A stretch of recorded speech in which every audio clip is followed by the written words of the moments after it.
में हम relationship database पढ़ेंगे। पिछली वीडियो में हमने इंट्रोडक्शन ऑफ डेटाबेस देखा था, जिसमें डेटाबेस क्या होता है, किस तरह से वर्क करता है, इसके क्या क्या स्कोप्स हैं, वो सब हमने डिस्कस किया था।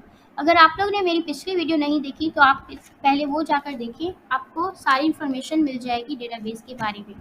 तो चलिए अब हम स्टार्ट करते हैं relationships of database. Relations database की बेसिकल 3 टाइप्स होते हैं, एक 1 to 1, 1 to many और many to many. 1 to 1 relation में हमारे पास यहाँ पे 2 टेबल्स गिवन है, एक एम्प्लॉय का टेबल है और एक सैलरी का टेबल है।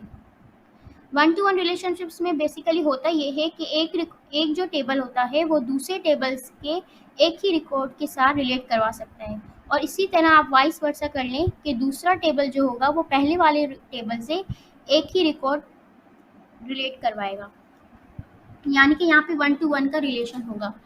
यहाँ पे हमारे पास एग्जाम्पल अगर देखें तो एम्प्लॉय का टेबल है मेरे पास और एक सैलरी का टेबल है।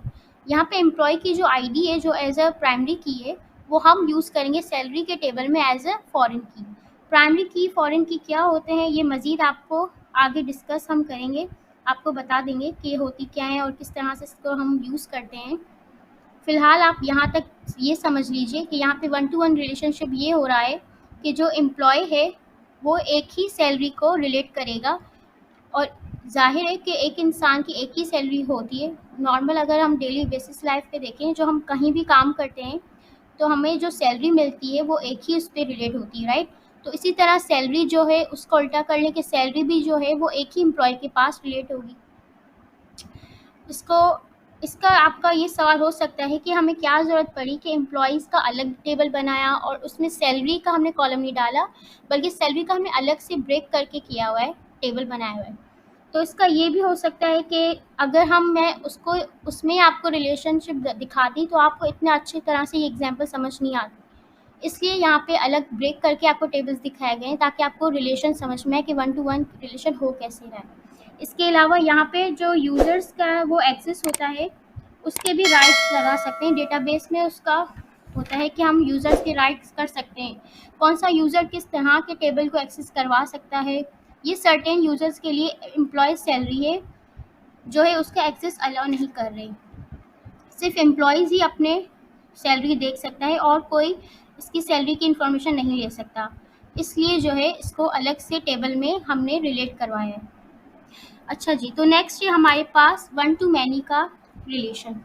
1 to many से आपको खुद ही पता चल रहा है कि एक रिकॉर्ड जो है वो दूसरे टेबल का जो रिकॉर्ड्स होंगे वो मल्टीपल रिकॉर्ड से रिलेट होगा, यानी कि यहाँ पे एम्प्लॉयज़ का टेबल जो है वो मल्टीपल जो है एम्प्लॉय प्रोफाइल वाले टेबल में उससे लिंक कर रहा है। यानी कि यहाँ पे फ़ोन का जो आप देख रहे हैं एट्रीब्यूट, जो कॉलम बना हुआ है फ़ोन के नाम से, ये इसका मतलब ये है कि एक एम्प्लॉयज़ की मल्टीपल फ़ोन नंबर्स हो सकते हैं, राइट।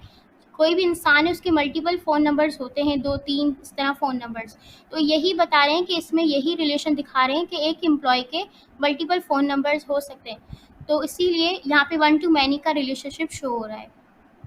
इसको ज़्यादा हम ठीक अच्छे से सेल में जो हम डिक्लेयर करवाते हैं वो नॉर्मलाइजेशन होती है, जिसकी वजह से हम एक यूज़र के मल्टीपल रिकॉर्ड्स जो हैं हम किस तरह से सेल्स में डिक्लेयर करवाते हैं वो हम नॉर्मलाइजेशन में देखेंगे आगे। यहाँ पे 1 to many का फ़िलहाल आप ये समझ लें कि एक एम्प्लॉय के मल्टीपल जो भी एट्रीब्यूट उसके रिकॉर्ड्स हैं वो रिलेट हो सकते हैं। नेक्स्ट है हमारे पास many to many. Many to many में अच्छा ये होता है कि यहाँ पे जो है दो जो टेबल्स होते हैं ना, वो थर्ड वाले को जाके रिलेट करते हैं, यानी कि वो भी अपनी मल्टीपल रिकॉर्ड्स रिलेट करवाता है और दूसरा भी अपनी मल्टीपल रिकॉर्ड्स करवाता है, जाके थर्ड वाले को अपने उससे जाके लिंक करता है। इसमें हमारे पास 3 देखें टेबल्स हैं, एक स्किल्स है, एक एम्प्लॉय स्किल्स और एक एम्प्लॉयज़ है, यानी कि एक एम्प्लॉयज़ की मल्टीपल स्किल्स हो सकती हैं, राइट, और एक मल्टीपल स्किल्स जो हैं, एक स्किल्स जो है वो मल्टीपल एम्प्लॉयज़ को भी होगी, ठीक है। तो इस तरह से ये जो मल्टीपल जो भी इनके मल्टीपल रिकॉर्ड्स हैं वो जाके दोनों लिंक करवा रहे हैं एम्प्लॉय स्किल के टेबल में, यानी कि दोनों अपनी आईडीज़ शेयर कर रहे हैं एज अ फॉरेन की एम्प्लॉय स्किल में। दोनों की अपनी प्राइमरी आईडीज़ जो एम्प्लॉय की आईडी और स्किल की आईडी, वो दोनों लिंक हो रही है एम्प्लॉयज़ की स्किल में जाकर फॉरेन की यूज़ होकर। आई होप आप लोगों को रिलेशनशिप्स को समझ आया होगा। मेरी कोशिश होगी कि अब हम नेक्स्ट वीडियो में जो है हम SQL पे आएँ और उस पर बाकायदा हम परफॉर्म करें टास्क और उस पर एक एक चीज़ को देखें।